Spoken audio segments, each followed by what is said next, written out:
शुरुआत करेंगे आज के प्रश्नोत्तर अभ्यास की। राष्ट्रीय आंदोलन के अंतर्गत आपको यह जानकारी है कि 1885 में कांग्रेस की स्थापना हो रही है। 1885 के पहले 1884 और 1884 के पहले 1883। 1883 में भी एओ ह्यूम के द्वारा एक संस्था का गठन किया गया। आपको शायद जानकारी नहीं होगी, एओ ह्यूम के द्वारा 1883 में भी एक संस्था का गठन किया गया।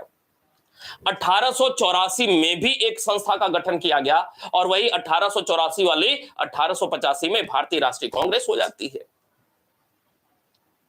1885 में कांग्रेस की स्थापना, प्रथम अधिवेशन सम्मेलन। उसके पहले ऐसा नहीं था कि भारतीय राष्ट्रीय कांग्रेस भारत में पहली राजनीतिक संस्था रही, ऐसा नहीं था।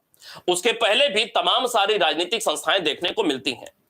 बात शुरू होती है 1838 लैंड होल्डर्स सोसाइटी से, फिर 1843 बंगाल ब्रिटिश सोसाइटी से, फिर 1851 में ब्रिटिश इंडियन एसोसिएशन, फिर 1852 मद्रास में, फिर 1852 बॉम्बे एसोसिएशन। ऐसे करते करते 1885 आते आते आपने बॉम्बे प्रेसिडेंसी एसोसिएशन, फिरोज शाह मेहता, केटी तैलंग और बदरुद्दीन तैयबजी तक का नाम सुना होगा। तो 1885 कांग्रेस का प्रथम अधिवेशन बंबई के ग्वालियर टैंक मैदान गोकुलदास तेजपाल संस्कृत विद्यालय के पहले 1838 से लेकर के 1885 में जो बॉम्बे प्रेसिडेंसी एसोसिएशन की स्थापना होती है, इस दौरान बहुत सारे राजनीतिक संस्थाएं देखने को मिलती हैं। वो कौन कौन सी राजनीतिक संस्थाएं हैं और उनसे संबंधित कौन कौन से प्रमुख तथ्य हैं, वो भी प्रश्नोत्तर अभ्यास में अभी हम लोग देखना शुरू करेंगे। फिर उसके बाद 1885 कांग्रेस होते हुए बिल्कुल चरणबद्ध तरीके से हम लोग राष्ट्रीय आंदोलन पे आगे प्रश्नोत्तर अभ्यास करते चले जाएंगे। क्लियर है बात? शुरू करें फिर। चले, पहला प्रश्न है, ध्यान से पढ़ेंगे। 1851 में कलकत्ता में स्थापित 1851 में कलकत्ता में स्थापित पहली प्रमुख स्वैच्छिक संस्था, पहली प्रमुख स्वैच्छिक संस्था का नाम क्या है जो मुख्यतः भारतीय जमींदारों के हितों का प्रतिनिधित्व करती थी? बताएंगे आप। चले, ए, अब आंसर आ रहा है आपका ए, ब्रिटिश इंडियन एसोसिएशन, और बिल्कुल यही सही उत्तर है, ब्रिटिश इंडियन एसोसिएशन। ठीक है, ब्रिटिश इंडियन एसोसिएशन निश्चित रूप से यही, बिल्कुल ब्रिटिश भारतीय संघ। अब देखें, यहां पे हिंदी में भी लिखा हुआ है, इंग्लिश में भी लिखा हुआ है, हिंदी में भी लिखा हुआ है, इंग्लिश में भी लिखा हुआ है। तो आपको इस बात के लिए भी अब तैयार रहना चाहिए कि यह हिंदी में ही नहीं बल्कि इस रूप में भी आ सकता है, इस रूप में भी आ सकता है, इस रूप में भी आ सकता है। तो दोनों वर्जन लेकर के ध्यान में रखना है आपको, ब्रिटिश भारतीय संघ या ब्रिटिश इंडियन एसोसिएशन। अब बात को थोड़ा सा समझने का प्रयास करेंगे। आपको जानकारी है कि 1838 में land holders society, land holders society, land hold कौन करता था? तो लैंड होल्ड जमींदारों के द्वारा किया जाता था। अर्थात यह जो संस्था बनी वह किसके हितों को ध्यान में रख करके? तो जमींदारों के हितों का प्रतिनिधित्व कर रही थी। नहीं, और इसकी स्थापना किसके द्वारा की जा रही है? तो आपको शायद जानकारी होगी ही, द्वारकानाथ ठाकुर के द्वारा की जा रही है। क्यों भाई? द्वारकानाथ टैगोर या द्वारकानाथ ठाकुर के द्वारा की जा रही है। 1838 लैंड होल्डर्स सोसाइटी। 1838 के बाद 1843 का वर्ष आता है।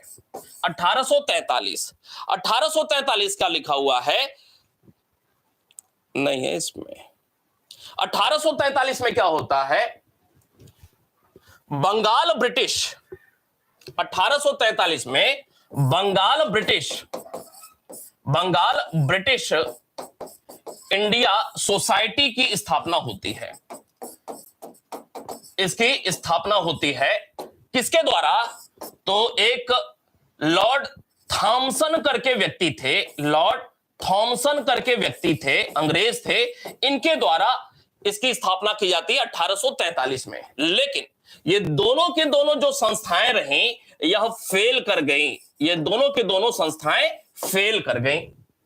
जब ये दोनों संस्थाएं फेल कर गईं तो याद रखना है इन दोनों को मिला करके बिल्कुल आपको इतिहास बता रहे हैं। अब भारत में आधुनिक काल में जो भी राजनीतिक संस्थाएं देखने को मिलती हैं, इन दोनों को, उपरोक्त दोनों को मिला करके क्या हुआ, उपरोक्त दोनों को मिला करके एक नई संस्था का गठन किया गया।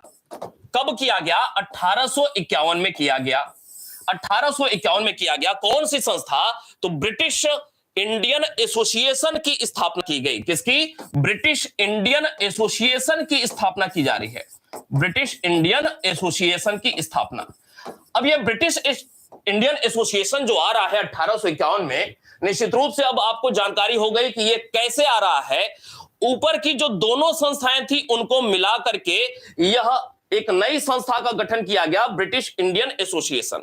1851, ये जो 1851 में ब्रिटिश इंडियन एसोसिएशन की स्थापना हुई, तो याद रखना है इसके प्रथम अध्यक्ष कौन थे? प्रथम अध्यक्ष कौन थे? तो ये जो प्रथम अध्यक्ष थे, राधाकांत देव का नाम आपने सुना होगा। राधाकांत देव, राधाकांत देव इसके अध्यक्ष थे पहले। जबकि अन्य सदस्यों की अगर बात किया जाए तो अन्य सदस्य में कौन कौन से लोग थे? तो इसमें द्वारकानाथ का नाम नहीं है। किसका नाम है? देवेंद्रनाथ टैगोर का नाम है। किसका? देवेंद्रनाथ, अर्थात ये बेटे हैं, द्वारकाजीत बाबूजी हैं। देवेंद्रनाथ टैगोर का नाम आता है। और किसका नाम आता है? और नाम आता है हरिश्चंद्र मुखर्जी का नाम आता है। और भी लोग रहे लेकिन ये लोग कुछ ज्यादा पॉपुलर थे। हरिश्चंद्र मुखर्जी का नाम आता है। 1851 ब्रिटिश इंडियन एसोसिएशन की स्थापना होती है। ये जो ब्रिटिश इंडियन एसोसिएशन की स्थापना हुई 1851 में, कहां पर हो रही है? कलकत्ता में हो रही है। कहां पर? कलकत्ता में ही हो रही है, कलकत्ता में। लेकिन ये जो कलकत्ता में हो रही है, ठीक है, कलकत्ता में ऊपर के दोनों संस्थाएं भी कलकत्ता में ही गठित हुई थी, लेकिन इसकी एक शाखा खुलती है। इसकी एक शाखा खुलती है। कहां पर शाखा खुलती है? तो इसकी जो शाखा खुलती है वो दो जगहों पे खुलती है। कहां कहां पर? दो जगहों पर खुलती है। एक मद्रास में खुलती है और एक दूसरी बंबई में खुलती है। एक मद्रास में और दूसरी बंबई में खुलती है। ये जो मद्रास और बंबई में शाखा खुल रही है, ये शाखा कब खुलती है? तो ये शाखा खुलती है 1852 में। कब? 1852 में। कब खुलती है? 1852 में। मद्रास में जो ये शाखा खुली, किस नाम से जाना जाता है? इसे जाना जाता है मद्रास नेटिव एसोसिएशन के नाम से। किस नाम से? मद्रास नेटिव एसोसिएशन के नाम से जाना जाता है। एक एक तथ्य बड़ा ही महत्वपूर्ण है। मद्रास नेटिव एसोसिएशन के नाम से जाना जाता है। और इसका संस्थापक कौन था? तो इसका संस्थापक याद रख लेंगे, गुजुलू लक्ष्मी नरसू चेट्टी। गुजुलू लक्ष्मी नरसू चेट्टी। मद्रास नेटिव एसोसिएशन का संस्थापक कौन था? तो मद्रास नेटिव एसोसिएशन का संस्थापक गुजुलू लक्ष्मी नरसू चेट्टी थे। कब यह स्थापित हुई थी? 1852 में। अगर 3 लाइन वाला प्रश्न रहेगा, निम्नलिखित में से कौन सा सही नहीं है? एक तो सीधे सीधे यह प्रश्न बनेगा, मिलान करने के लिए भी हो सकता है, सीधे सीधे हो सकता है कि मद्रास नेटिव एसोसिएशन की स्थापना कौन कर रहा है? गुजुलू लक्ष्मी नरसू चेट्टी, 1852। एक दूसरे प्रकार का यह भी प्रश्न हो सकता है, निम्नलिखित में से कौन सा सही नहीं है? एक लाइन यह भी दिया जा सकता है कि मद्रास नेटिव एसोसिएशन जिसकी स्थापना 1852 में हुई थी, जिसके संस्थापक लक्ष्मी नरसू चेट्टी साहब थे, यह संस्था Madras native association British Indian association की एक शाखा थी मद्रास में। बात तो सही है ना? 1851 में ब्रिटिश इंडियन एसोसिएशन की स्थापना जो कलकत्ता में हुई, उसकी एक शाखा मद्रास में खुली। किस नाम से खुली? मद्रास नेटिव एसोसिएशन के नाम से यह शाखा खुली। जबकि 1852 की बात है।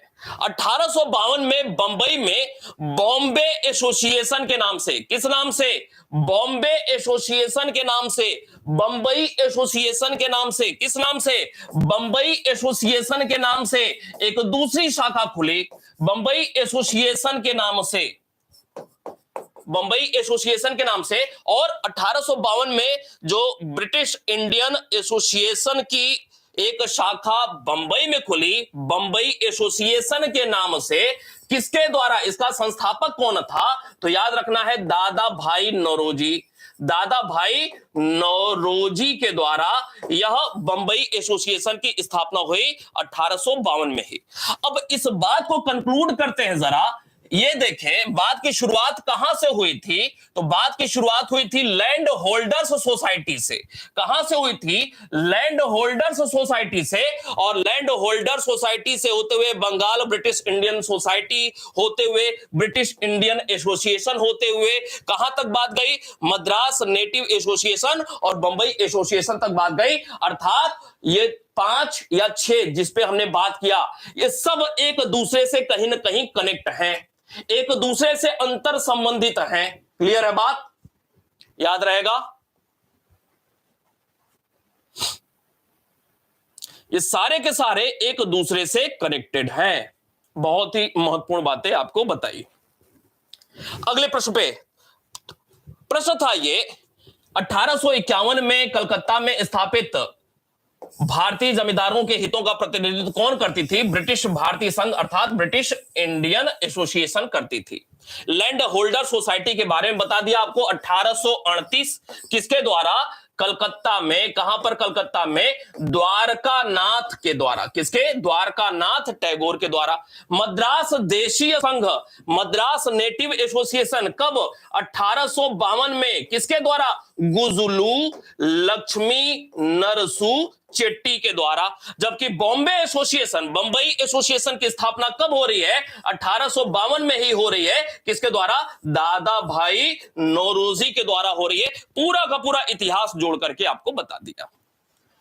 आगे बढ़ जाते हैं अगले प्रश्न पे।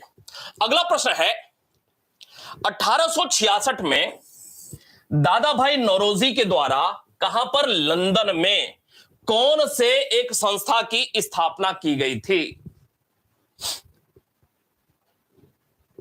कौन से एक संस्था की स्थापना की गई थी? देखें, the Bengal British India society की स्थापना कौन कर रहा है? कब कर रहा है? 1843 में। थोड़ी देर पहले ही बताया। किसके द्वारा? लॉर्ड या जॉर्ज थॉमसन के द्वारा। किसके? जॉर्ज या लॉर्ड थॉमसन के द्वारा। ठीक है।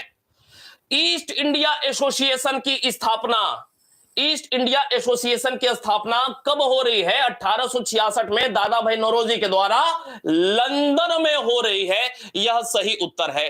ईस्ट इंडिया एसोसिएशन की स्थापना 1866 में।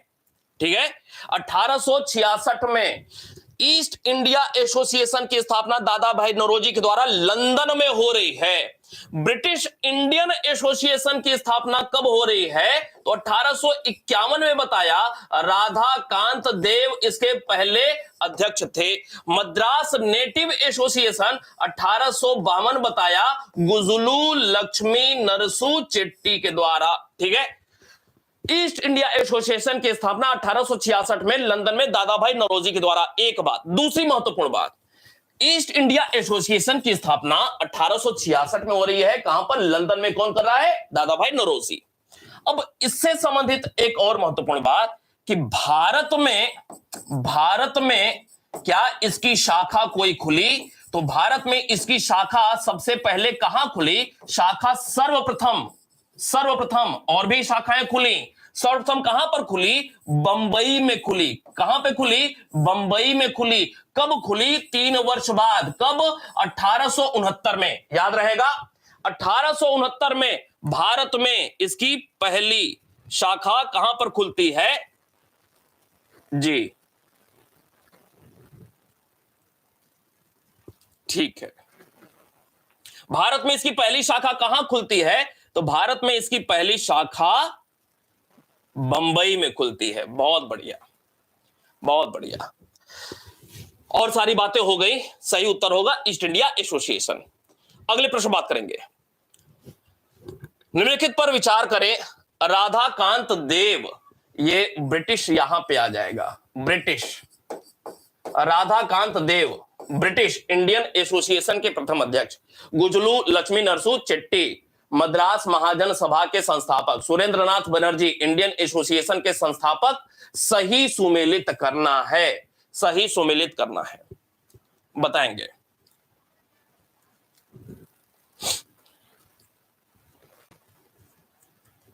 कौन सा उत्तर सही होगा?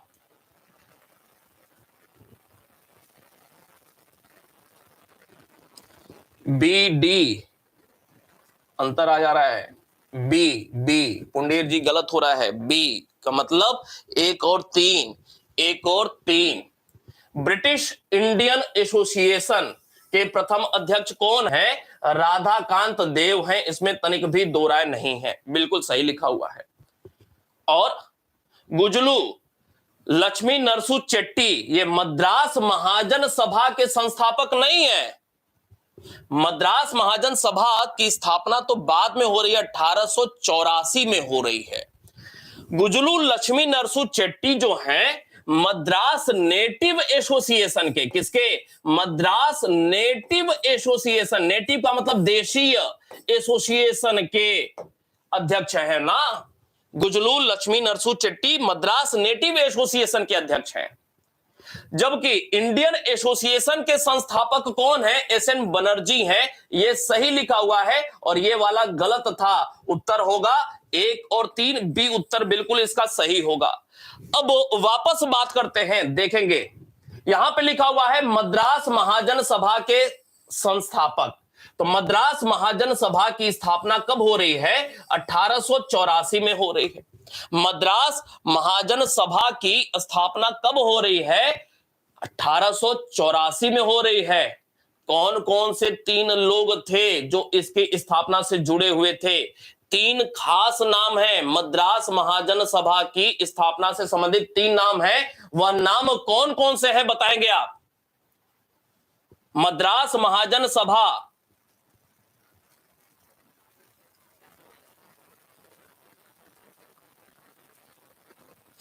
बताएंगे। मद्रास महाजन सभा के संस्थापक कौन से लोग हैं? तीन लोग थे। क्या क्या नाम है इनका? 1884 में इसका गठन हुआ था। मद्रास महाजन सभा अलग है, मद्रास नेटिव एसोसिएशन बिल्कुल अलग है। मद्रास महाजन सभा 1884, जबकि मद्रास नेटिव एसोसिएशन जो था वह 1852 था। अलग अलग तथ्य है। आपको याद होगा वीर राघवाचारी, पहला नाम वीर राघवाचारी। क्यों भाई? पी आनंद चार्लू, पी आनंद चार्लू याद आ रहा है। और सुब्रमण्यम अय्यर, सुब्रमण्यम अय्यर, ये तीन लोग थे मद्रास महाजन सभा के संस्थापक 1884। ठीक है जी।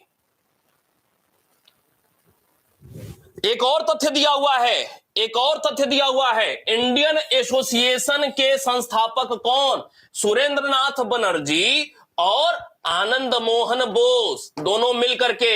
सुरेंद्रनाथ बनर्जी और आनंद मोहन बोस ये दोनों मिलकर के इंडियन एसोसिएशन की स्थापना कर रहे हैं। कब कर रहे हैं? 1876 में। कब कर रहे हैं? 1876 में कर रहे हैं। नहीं, अब सही है। चले अगले प्रश्न पे बात करेंगे। क्या उत्तर हो जाएगा? एक और तीन इसका सही उत्तर। चौथे पे बात करेंगे। लिखा हुआ है एक तरफ संस्थापक दूसरी ओर संस्था। अब तो गलत नहीं करेंगे भाई, अब सही उत्तर बताएंगे।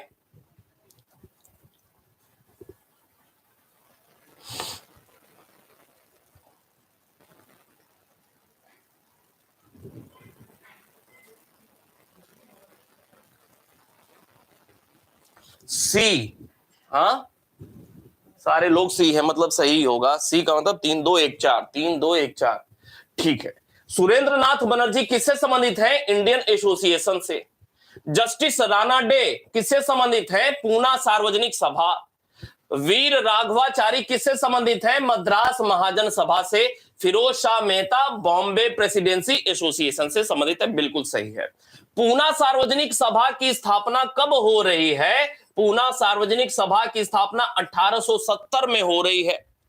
किसके द्वारा हो रही है? तो आपने राणा डे का नाम एक देख लिया, राणा डे का नाम एक देख लिया।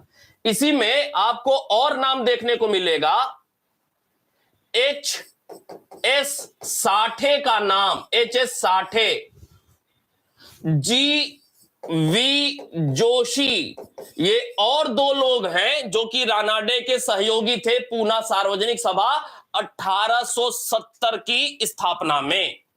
बॉम्बे प्रेसिडेंसी एसोसिएशन, एक नाम देख लिया आपने, फिरोज शाह मेहता। बॉम्बे प्रेसिडेंसी एसोसिएशन की स्थापना कब हो रही है? 1885 में हो रही है। तो एक प्रश्न और बनता है भाई कि कांग्रेस की स्थापना के ठीक पहले 1885 में ही दिसंबर, कांग्रेस की स्थापना 28 दिसंबर 1885, कांग्रेस की स्थापना के ठीक पहले कौन से एक संस्था का गठन हुआ था? तो कांग्रेस के ठीक पहले कौन सी संस्था का गठन हुआ था? बॉम्बे प्रेसिडेंसी एसोसिएशन की। इसका भी वर्ष 1885 ही है, इसका भी वर्ष 1885 ही है। कांग्रेस के ठीक पहले कौन कौन लोग इससे जुड़े हुए थे? तो आपको नाम याद होगा, 3 नाम यहां भी देखने को मिलता है। एक फिरोज शाह मेहता हो गया, दूसरा नाम बताएंगे फिरोज शाह मेहता। इसके अलावा कौन से हो गए? बदरुद्दीन तैयब जी, नाम सुना होगा, बदरुद्दीन तैयब जी। और एक तीसरा नाम बताएंगे जल्दी से, कौन सा होगा? KT तैलंग। क्यों भाई? KT तैलंग। ये 3 लोग थे बॉम्बे प्रेसिडेंसी एसोसिएशन से संबंधित। क्लियर है? बहुत बढ़िया, बहुत बढ़िया। मद्रास महाजन सभा 1884 आपको पहले ही बता दिया। मद्रास महाजन सभा 3 लोग जुड़े हुए थे, नाम आपको पहले ही बता दिया है, रिपीट करने की जरूरत नहीं है। इंडियन एसोसिएशन 2 लोग जुड़े हुए हैं, कौन? SN बनर्जी और आनंद मोहन बोस। 1876 की बात थी। आगे बढ़ जाएंगे। अगला प्रश्न है, कांग्रेस के उद्भव से ऐसी कौन सी संस्था थी जिसका लक्ष्य इंग्लैंड में, यह है कांग्रेस के उद्भव से पहले, कांग्रेस के उद्भव से पहले ऐसी कौन सी संस्था थी जिसका लक्ष्य इंग्लैंड में अंग्रेजों को भारतीयों के कल्याण के लिए राजनीतिक रूप से शिक्षित करना था, ताकि वे भारत के शासक के रूप में अपने उत्तरदायित्वों के प्रति जागरूक हो सकें। अर्थात प्रश्न पूछा जा रहा है कि निम्नलिखित में से लंदन में स्थापित कौन सी एक संस्था थी जो भारतीयों के कल्याण से संबंधित ब्रिटिश जनमत तैयार कर रही थी, अंग्रेजों को बता रही थी कि ईस्ट इंडिया कंपनी या ब्रिटिश सरकार भारत में कैसे गलत तरीके से या अच्छा तरीके से शासन कर रही है। कौन सी वह संस्था थी? East India Association. कौन सी? East India Association. क्यों भाई? East India Association. बहुत बढ़िया। अगले प्रश्न बात करेंगे। अगला प्रश्न है, निम्नलिखित में से कौन से इंडियन नेशनल एसोसिएशन के अभियान थे? इंडियन नेशनल एसोसिएशन का मतलब क्या हो गया? इंडियन नेशनल एसोसिएशन का मतलब हुआ Indian association. Indian national association का मतलब हुआ इंडियन एसोसिएशन। कब की बात है? 1876 की बात है। कौन कौन से लोग जुड़े हुए हैं? SN बनर्जी जुड़े हुए हैं और आनंद मोहन बोस साहब जुड़े हुए हैं। ठीक है। इंडियन नेशनल एसोसिएशन ICS परीक्षा में आयु सीमा में कटौती के खिलाफ विरोध, याद रखना है, एक वर्ष भी याद रख लेना है आपको, बहुत महत्वपूर्ण पेपर की तैयारी करना है। कब यह विरोध किया जा रहा है ICS की परीक्षा में आयु सीमा में जो कमी कर दी जा रही है उसके विरोध में इंडियन एसोसिएशन के द्वारा 1877 में यह विरोध प्रदर्शन पूरे देश में किया जा रहा है इंडियन सिविल सर्विस परीक्षा में आयु सीमा में कटौती के खिलाफ। ऐसा क्यों? क्योंकि भारत में शिक्षा का स्तर हल्का था और काफी उम्र होने के बाद शिक्षा को लेकर के लोग जागरूक होते थे और जो डिग्री होती थी आईसीएस की परीक्षा में भाग लेने के लिए, उस डिग्री को हासिल करते करते जो न्यूनतम आयु होती थी वह पार लोग कर जाते थे। तो इस बात को ध्यान में रख करके तमाम सारे अंग्रेज गवर्नर जनरल या फिर वायसराय भारतीय आईसीएस की परीक्षा में न पहुंच पाए, इस वजह से उम्र सीमा को कम कर देते थे। जैसे 21 वर्ष से घटा करके 19 वर्ष किसने कर दिया था? लिटन के समय हो गया था, लॉर्ड लिटन के समय हो गया था। और लॉर्ड लिटन के समय जब हुआ था वही 1876 से 80 का दौर था लिटन का।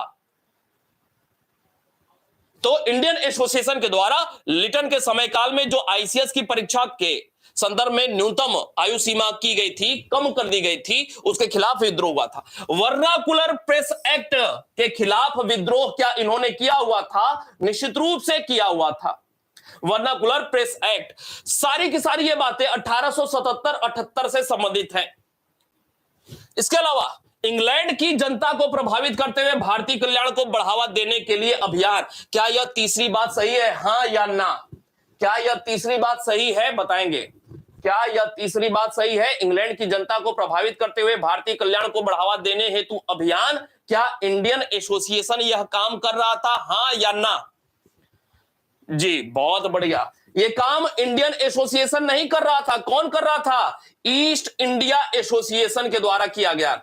ईस्ट इंडिया एसोसिएशन के द्वारा यह काम किया जा रहा था, इंडियन एसोसिएशन के द्वारा यह काम नहीं किया जा रहा था। दूसरा, सामान्य राजनीतिक कार्यक्रम में भारतीय लोगों को एकजुट करना, अर्थात राजनीतिक रूप से भारतीयों को प्रशिक्षित करना, संगठित करना, यह काम निश्चित रूप से किया जा रहा था। तो इसमें पहला, दूसरा और चौथा सही है। पहला, दूसरा और चौथा सही है, जबकि तीसरा गलत है। ठीक है जी, बहुत बढ़िया। अगले प्रश्न बात करेंगे। 7वां प्रश्न है, वर्ष 1910 में महात्मा गांधी द्वारा टॉलस्टॉय फॉर्म की स्थापना की गई। आपको याद होगा दक्षिण अफ्रीका में रहते हुए फिनिक्स आश्रम, टॉलस्टॉय फॉर्म जैसे कुछ स्थानों के अंतर्गत रहते हुए, डरबन हो चाहे जोहान्सबर्ग हो चाहे केप टाउन हो, इन्हीं स्थानों पर दक्षिण अफ्रीका में खास तौर से महात्मा गांधी रहे हुए थे और यहां पर अपना आवास बनाया हुआ था इन्होंने। ठीक है, टॉलस्टॉय फॉर्म की स्थापना की, इस संदर्भ में कौन सा कथन सही है? टॉलस्टॉय फॉर्म के संदर्भ में आपने नाम सुना होगा। ये जो टॉलस्टॉय है ना, कौन है? एक बहुत ही मशहूर रूसी उपन्यासकार थे, रूसी लेखक थे ना टॉलस्टॉय, लियो टॉलस्टॉय। और 1910 में महात्मा गांधी द्वारा जो दक्षिण अफ्रीका में टॉलस्टॉय फॉर्म स्थापित किया जा रहा है, तो यह जो टॉलस्टॉय फॉर्म है, इसका नामकरण किसके द्वारा किया गया था? नामकरण दक्षिण अफ्रीका में महात्मा गांधी के जो सहयोगी थे, जिनका नाम था कॉलिन बाक। कौन? सहयोगी कॉलिन बाक के द्वारा। किसके द्वारा? कॉलिन बाक के द्वारा इसका नामकरण किया गया था, टॉलस्टॉय फॉर्म, कॉलिन बाक के द्वारा। याद रहेगा। टॉलस्टॉय फॉर्म से संबंधित कौन सा कथन सही है? यह इसमें रहने वालों के लिए अध्ययन का केंद्र था। बिल्कुल सही बात लिखा हुआ है। टॉलस्टॉय फॉर्म में क्या होता था? यहां पे गांधी के साथ रहने वाले जो भी लोग थे या अन्य लोगों को भी यहां पर या तो शिक्षा या अध्ययन कराया जाता था, शिक्षा प्रदान की जाती थी, या इनको जीविकोपार्जन के लिए, किसके लिए? जीविकोपार्जन के रास्ते बताए जाते थे, इसमें मदद किया जाता था। इसके अलावा यह भारतीय राष्ट्रीय कांग्रेस की गतिविधि हेतु विदेशी केंद्रों में से एक बन गया था। क्या यह बात सही लिखा हुआ है? क्या टॉलस्टॉय फॉर्म महात्मा गांधी द्वारा दक्षिण अफ्रीका में 1910 में जो स्थापित किया गया था, यह भारतीय राष्ट्रीय कांग्रेस की गतिविधि हेतु विदेशी केंद्रों में से एक बन गया था। क्या यह बात सही लिखा हुआ है? नहीं सही लिखा हुआ है, नहीं सही लिखा हुआ है। पहला तो सही लिखा हुआ है, दूसरा सही नहीं लिखा हुआ है, क्योंकि महात्मा गांधी का कांग्रेस के साथ इस प्रकार का कोई रिश्ता अभी देखने को नहीं मिलता है। महात्मा गांधी का कांग्रेस के साथ इस प्रकार का कोई रिश्ता देखने को नहीं मिलता है। इस 1910 के पहले 1901 का वर्ष था जब एक बार महात्मा गांधी भारत आए हुए थे, तब निश्चित रूप से एक बार उन्होंने कांग्रेस के अधिवेशन में ऐसे ही हल्के फुल्के तौर पे भाग लिया हुआ था। ठीक है, 1915 में जब आते हैं तो उसके बाद 1915 से वह कांग्रेस का अधिवेशन भाग लेना कंटिन्यू कर देते हैं। तो इसमें क्या होगा, सिर्फ और सिर्फ एक सही है, ए विकल्प बिल्कुल सही होगा। अगली बात करेंगे, दक्षिण अफ्रीका में अधिकारियों के विरुद्ध कोई जरूरत नहीं है। अगले प्रश्न बात करेंगे, 9वां प्रश्न, निम्नलिखित संगठनों को उनकी स्थापना वर्ष के अनुसार काल अनुक्रम में सजाएं। British Indian association, east India association, Indian association, Bombay association, इसको क्रम से लगाना है।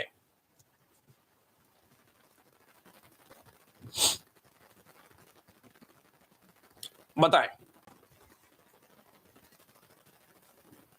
आसान प्रश्न है, गलत नहीं होना चाहिए भाई।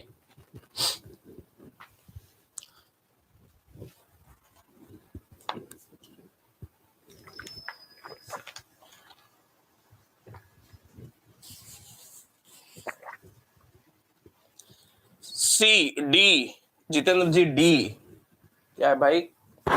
ब्रिटिश इंडियन एसोसिएशन की स्थापना कब हो रही है? 1851 में हो रही है। बॉम्बे एसोसिएशन की स्थापना कब हो रही है? 1852 में हो रही है। ईस्ट इंडिया एसोसिएशन की स्थापना कब हो रही है? 1866 में हो रही है। इंडियन एसोसिएशन की स्थापना कब हो रही है? 1876 में हो रही है। क्या हो जाएगा? 1 3 2 4, 1 3 2 4, सी विकल्प बिल्कुल सही होगा। 1 3 2 4 नहीं, 1 3 2 4।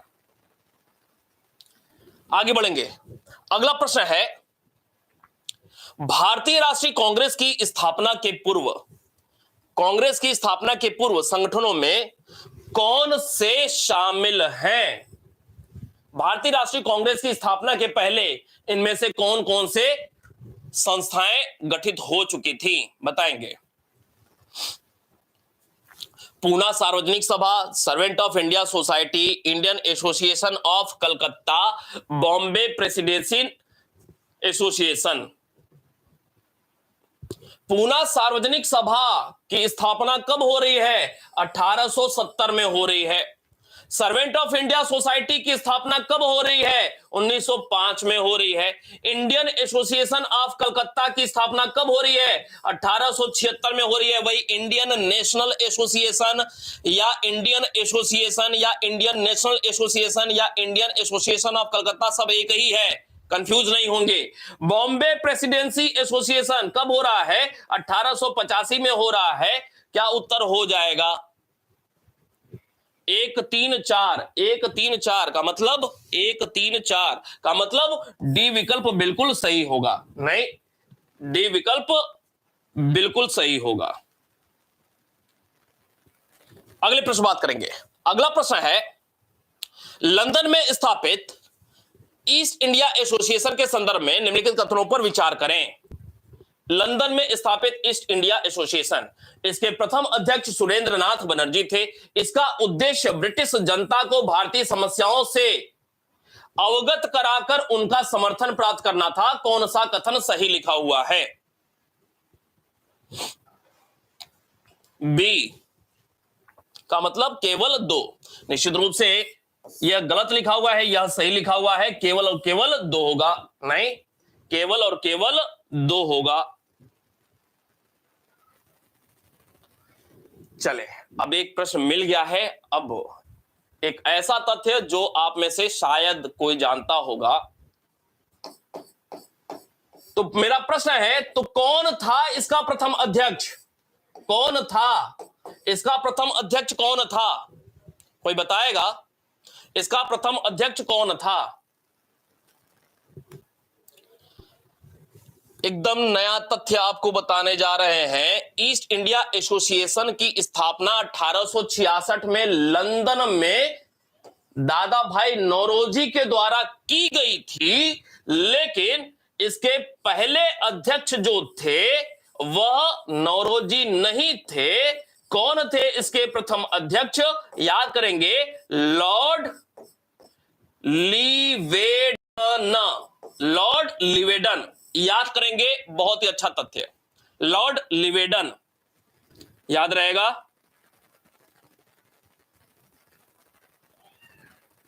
Lord Lyveden, Lord लीवेडन।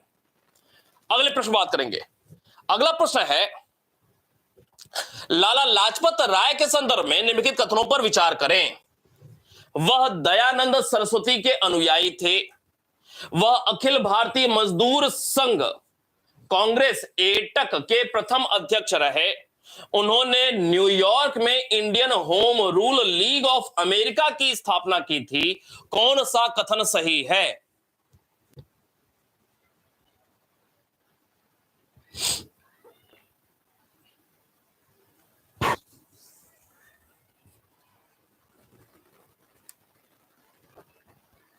डी का मतलब 1, 2 और 3 सही है। देखें, निश्चित रूप से बिल्कुल सही है। लिखा हुआ है उन्होंने न्यूयॉर्क में Indian home rule league of America की स्थापना की थी। बात बिल्कुल सही लिखा हुआ है। कब स्थापना की थी? तो भारत में होम रूल की शुरुआत 1916 में हो रही है और इसी से प्रभावित होकर के 1917 में कहां पर? न्यूयॉर्क में Indian home rule league of America की स्थापना कौन कर रहा है? लाला लाजपत राय कर रहे हैं। कब कर रहे हैं? 1917 में। एक और अच्छा तथ्य, अखिल भारतीय मजदूर संघ कांग्रेस अर्थात all India trade union Congress की स्थापना कब हो रही है? 1920 में हो रही है। और 1920 में जो यह पहला इसका सम्मेलन हो रहा है, तो इसके प्रथम अध्यक्ष कौन होते हैं? लाला लाजपत राय होते हैं। या दयानंद सरस्वती अर्थात आर्य समाज के अनुयायी थे। यह भी बात बिल्कुल सही लिखा हुआ है। तीनों के तीनों बात बिल्कुल सही लिखी हुई है। अगले प्रश्न बात करेंगे। 13वां प्रश्न है, निम्नलिखित कथनों पर विचार करें। लैंड होल्डर्स सोसाइटी और बंगाल ब्रिटिश इंडिया सोसाइटी के विलय से ईस्ट इंडिया एसोसिएशन का निर्माण हुआ। इंडियन एसोसिएशन ऑफ कलकत्ता का उद्देश्य राजनीतिक शिक्षा को प्रोत्साहित करना था। कौन सा सही नहीं है? कौन सा सही नहीं है?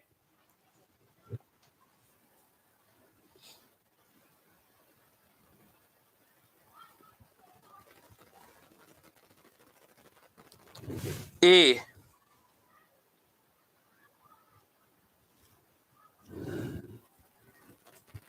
जी बिल्कुल, जो भी लोग ए, मनोरमा जी गलत हो गया। सिर्फ और सिर्फ एक। कौन सा सही नहीं है? ये सही नहीं है। ईस्ट इंडिया एसोसिएशन की स्थापना नहीं होती है इन दोनों के विलय से। ब्रिटिश इंडियन एसोसिएशन की स्थापना होती है। ईस्ट नहीं, ब्रिटिश। ब्रिटिश इंडियन एसोसिएशन की स्थापना होती है 1851 में, जबकि ईस्ट इंडिया एसोसिएशन की स्थापना लंदन में हुई थी 1866 में। ठीक है। इंडियन एसोसिएशन ऑफ कलकत्ता का उद्देश्य राजनीतिक शिक्षा को प्रोत्साहित करना था। सिर्फ और सिर्फ एक गलत है। कौन सा सही नहीं था? अगले प्रश्न पे 14वां प्रश्न है, निम्नलिखित युग्मों में से कौन सा सही सुमेलित, कौन सुमेलित नहीं है? कौन सा एक सुमेलित नहीं है? यह प्रश्न बड़ा ही शानदार है, बहुत महत्वपूर्ण प्रश्न है आपकी आगामी परीक्षा के लिए भी। एशियाटिक सोसाइटी ऑफ बंगाल की स्थापना कब होती है? 1784 में होती है, याद होगा ही।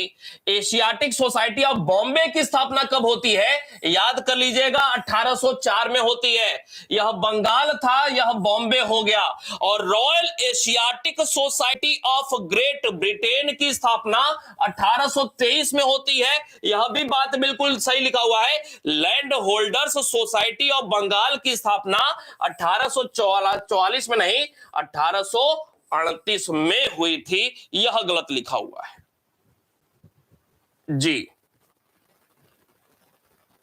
बहुत बढ़िया।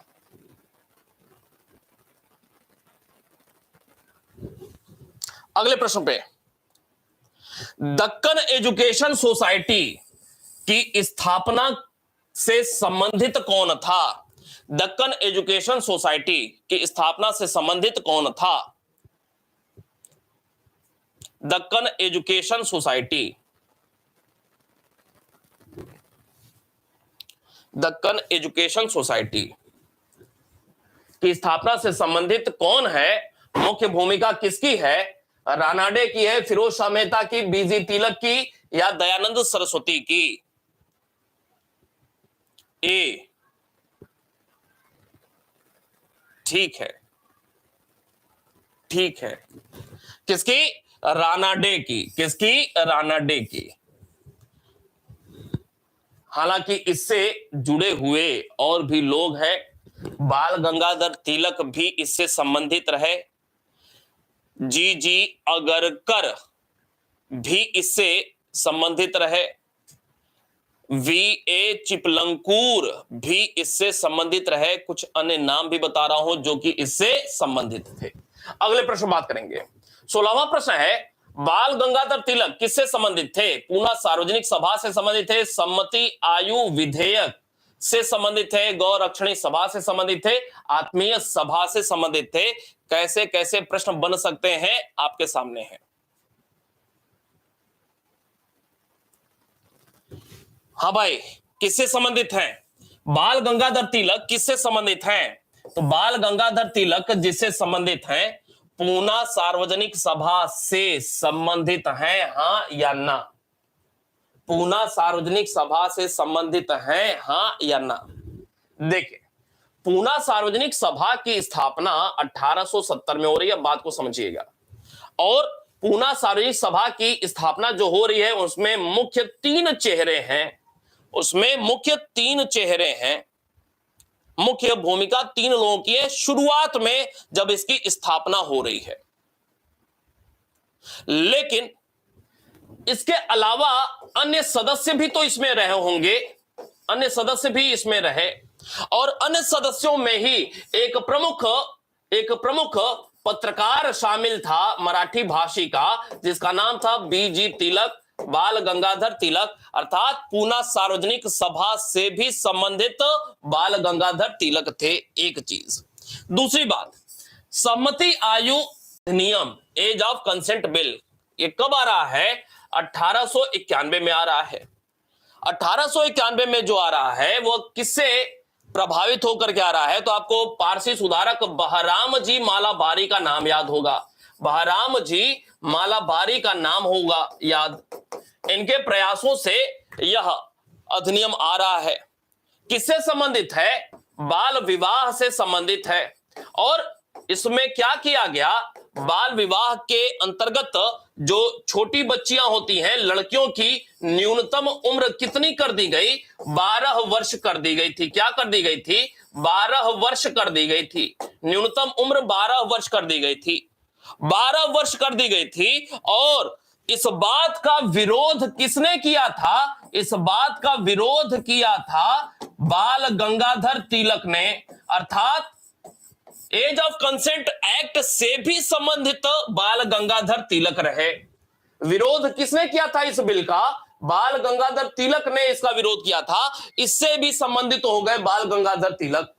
तीसरी बात, गौरक्षणी सभा से संबंधित नहीं है। क्यों? क्योंकि ये दयानंद सरस्वती से संबंधित मुद्दा है, आत्मीय सभा से संबंधित नहीं है, राम मोहन राय से जुड़ा हुआ मुद्दा है। ये और ये गलत हो रहा है, 1 और 2 यह सही होगा। ठीक है, 1 और 2। अगले प्रश्न बात करेंगे। 17वां प्रश्न है, निम्नलिखित कथनों में से कौन सा सही है? कौन सा सही है? अखिल भारतीय नेशनल कॉन्फ्रेंस का आयोजन आनंद मोहन बोस ने 1883 में किया। ए.ओ. ह्यूम के प्रयासों से 1884 में इंडियन नेशनल यूनियन नामक संस्था गठित की गई। पी आनंद चार्लू एवं शिशिर कुमार घोष कांग्रेस के प्रारंभिक नेताओं में शामिल थे। कौन सा कथन सही है? कौन सा कथन सही है? आराम से, कोई जल्दीबाजी नहीं, गलत ना हो।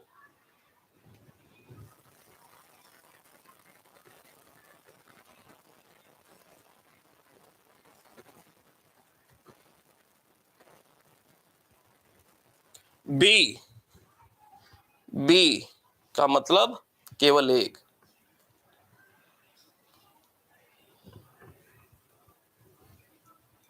बताएंगे भाई? डी बिल्कुल सही, डी बता रहे हैं, और निश्चित रूप से बिल्कुल।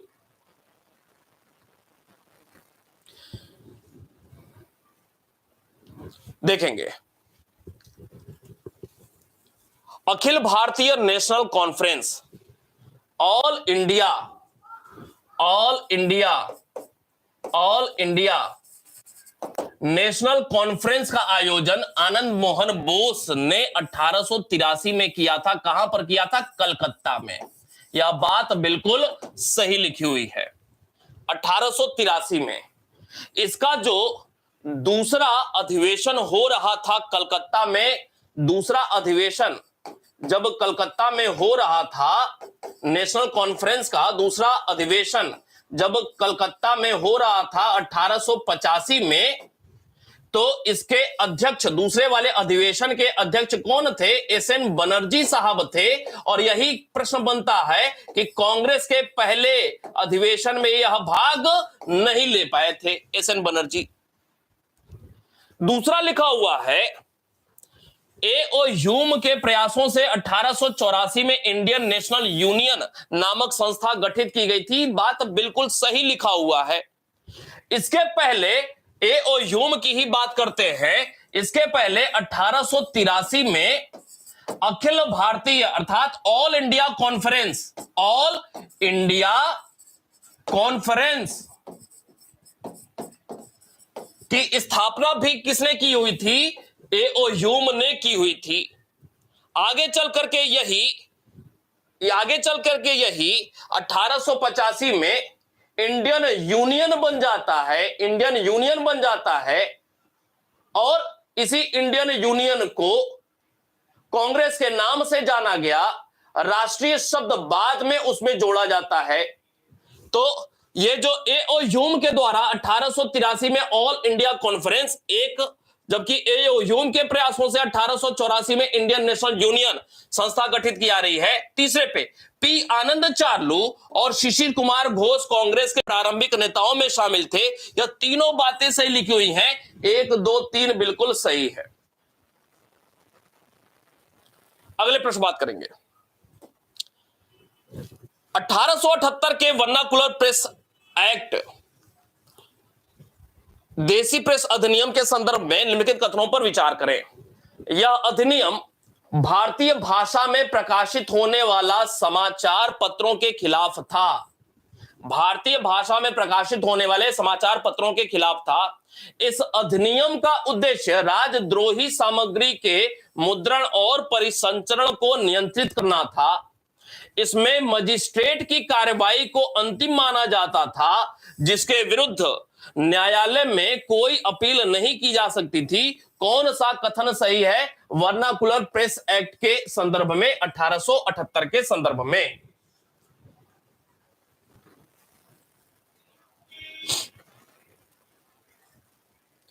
डी, 1, 2 और 3 ठीक है। भारतीय भाषा में प्रकाशित होने वाले समाचार पत्रों के खिलाफ था, बिल्कुल सही। उद्देश्य राजद्रोही सामग्री के मुद्रण और उसके परिसंचरण को नियंत्रित करना, ठीक है। मजिस्ट्रेट की कार्रवाई को अंतिम माना जाता था, बिल्कुल सही है। प्रश्न है, इल्बर्ट विधेयक 1883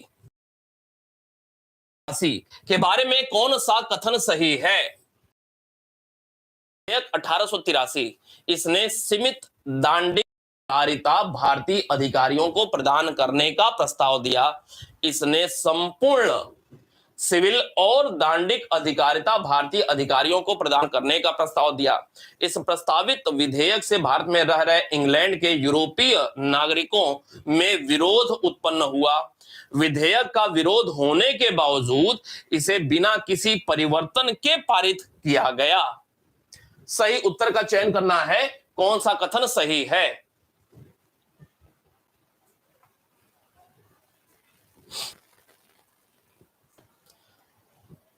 देखिए, इसने सीमित दांडिक अधिकारिता भारतीय न्यायाधीशों को प्रदान करने का प्रस्ताव किया था। बात सही लिखा हुआ है।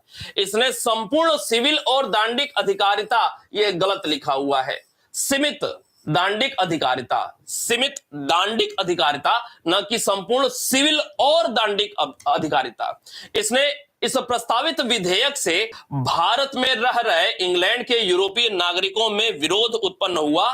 बात बिल्कुल सही लिखा हुआ है। विधेयक का विरोध हुआ और इसके बावजूद इसे बिना किसी परिवर्तन के पारित किया गया। नहीं, पारित नहीं हुआ, वापस ले लिया गया। पहला और तीसरा सही होगा। सी विकल्प बिल्कुल इसका सही है। सी। अगले प्रश्न बात करेंगे। अगला प्रश्न है, ध्यान से पढ़ना है। दो वक्तव्य दिए हुए हैं, सही उत्तर चुनना है। इल्बर्ट विधेयक का अंग्रेज महिलाओं द्वारा व्यापक विरोध हुआ था। अंग्रेज महिलाओं को भारतीय न्यायाधीशों द्वारा सुनवाई करने पर आपत्ति थी। कौन सा विकल्प सही है।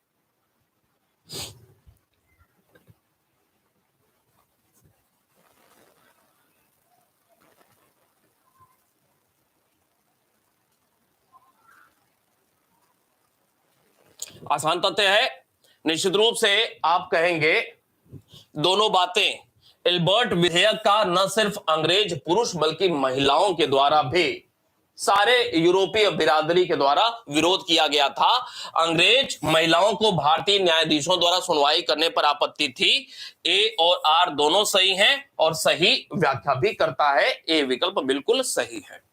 ठीक है, ए विकल्प बिल्कुल सही है। चले, अभी के लिए इतना ही।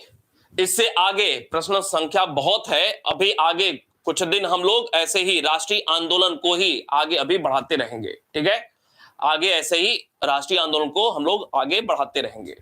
उम्मीद करता हूं निश्चित रूप से बात बहुत अच्छे समझ आ रही होगी और निश्चित रूप से कांग्रेस के पूर्व स्थापित तमाम सारी जो संस्थाएं रहीं एक बार आपके दिमाग में बैठ गई होंगी।